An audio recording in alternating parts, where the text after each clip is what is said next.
नमस्कार मंडळी. अधिक मास म्हटलं की 33 अनारसे हे समीकरण आपल्या डोक्यात पक्कं असतं. पण खरं सांगा, आजच्या धावपळीच्या युगात प्रत्येकालाच घरी अनारसे बनवणं किंवा विकत घेणं परवडतं असं नाही.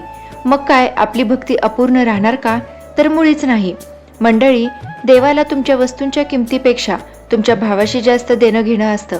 म्हणूनच आजच्या व्हिडिओमध्ये मी तुम्हाला सांगणार आहे अशा बजेट फ्रेंडली वस्तू ज्या तुम्ही या अधिक मासात दान करू शकता.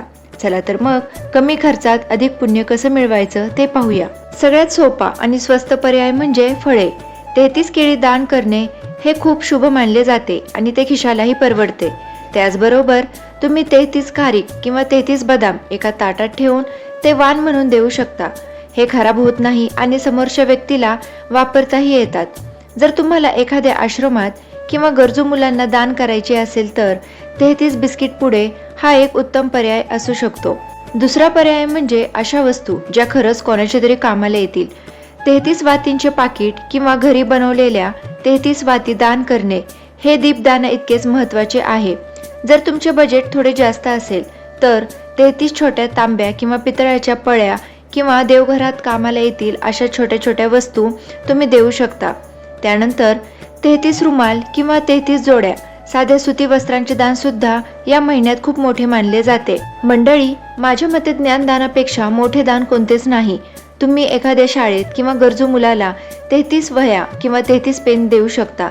त्याचबरोबर भगवद्गीतेचे छोटे 33 ग्रंथ किंवा स्तोत्र पोथ्यांचे दान करणे हे अधिक मासात अत्यंत फलदायी मानले जाते.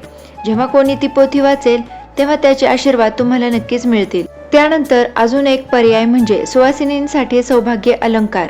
अधिक मासात सुवासिनींना बांगड्या दान करणे अत्यंत शुभ मानले जाते.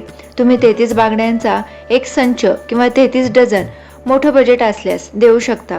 हे दिसायला खूप सुंदर दिसते आणि त्याचा खर्चही कमी असतो. त्याचबरोबर नारळ किंवा खोबरं, 33 सुक्या खोबऱ्याच्या वाट्या किंवा 33 नारळ. कोणत्याही पूजेत नारळ हे पूर्णत्वाचं प्रतीक असतं. जर नारळ महाग वाटत असतील तर सुक्या खोबऱ्याच्या 33 वाट्या हा एक उत्तम आणि सुटसुटीत पर्याय आहे. याशिवाय तुम्ही सुपाऱ्या देखील देऊ शकता. सुपारीला गणपतीचं प्रतीक मानलं जातं. 33 सुपाऱ्या घेऊन त्यांना हळद कुंकू लावून दान करणे हे खूप शास्त्रोक्त मानले जाते. हा सर्वात कमी खर्चात होणारा पण अत्यंत पवित्र असा पर्याय आहे. आता तुम्ही 33 वस्तू कोणत्याही निवडा, पण त्यासोबत रुपयाचं नाणं ठेवायला विसरू नका. दक्षिणेशिवाय दान पूर्ण होत नाही.